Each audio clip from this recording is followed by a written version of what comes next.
नमस्कार, आप देख रहे हैं टीवी 24 नेटवर्क। मैं हूं आपके साथ पूनम यादव। बिहार विधानसभा चुनाव को लेकर राज्य की राजनीतिक सरगर्मियां तेज हो गई हैं। सत्ता और विपक्ष दोनों एक दूसरे पर हमलावर हैं। इसी कड़ी में चुनाव से पहले सीट शेयरिंग को लेकर भी रणनीति बनाई जा रही है।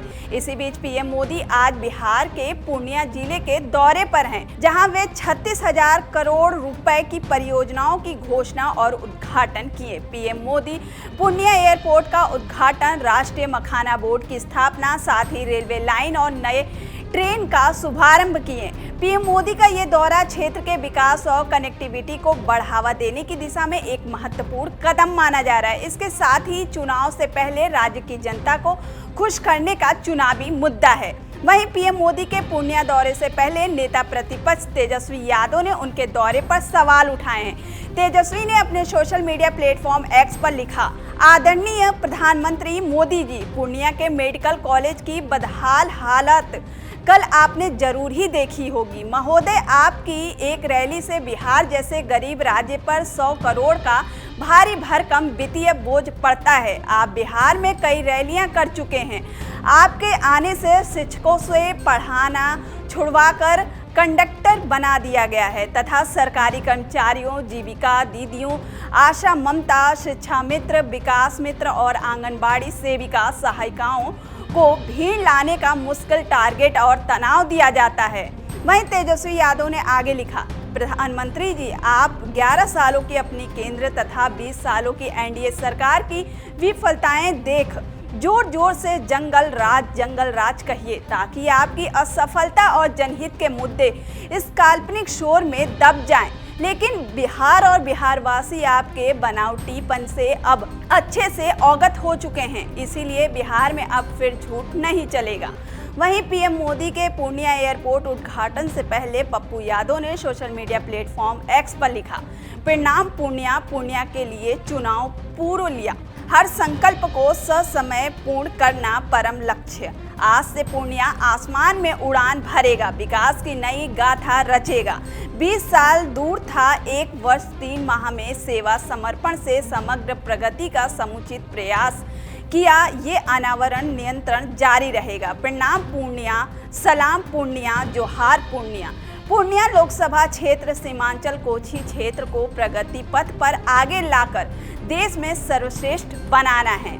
आपको बता दें कि बिहार विधानसभा चुनाव की तारीख पास आ रही है, लेकिन सीट बंटवारे को लेकर सियासत तेज होती जा रही है।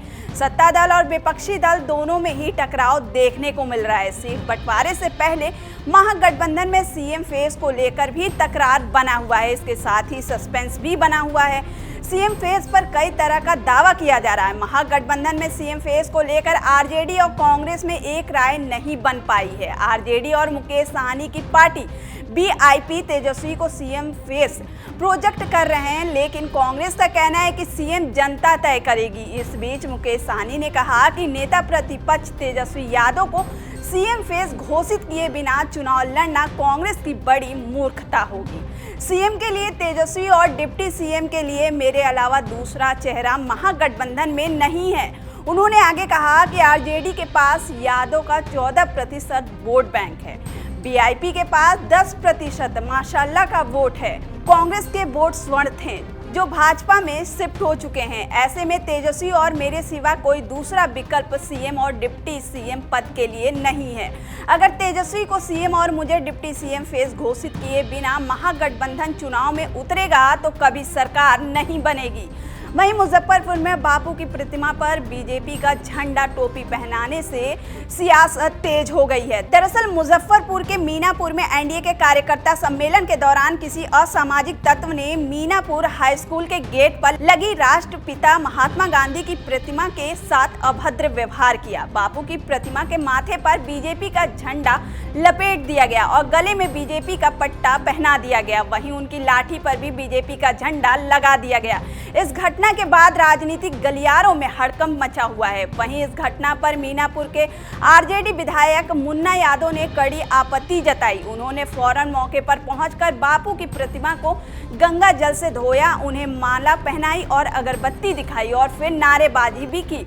विधायक ने इस घटना को बेहद शर्मनाक बताया। वहीं आरजेडी विधायक ने कहा कि ये बेहद शर्मनाक घटना है, बापू का अपमान बर्दाश्त करने योग्य नहीं है। मैं बहुत खुश हूँ, मैंने उनकी प्रतिमा को गंगा जल से धोकर उनसे माफ़ी मांगी है कि बापू हम शर्मिंदा हैं, आपके कातिल जिंदा हैं। बहरहाल बिहार विधानसभा चुनाव से पहले एनडीए और महागठबंधन दोनों ही दल अपनी पूरी ताकत झोंक रहे हैं। दोनों गठबंधन चाहते हैं कि वे एक दूसरे से पहले अपने अपने उम्मीदवारों का ऐलान करें। हालांकि सीट बंटवारे की आंतरिक कलह अभी तक सुलझी नहीं है।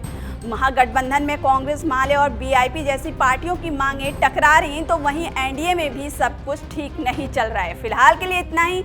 आपको ये वीडियो कैसी लगी हमें कमेंट कर जरूर बताएं। लाइक और सब्सक्राइब करना ना भूलें।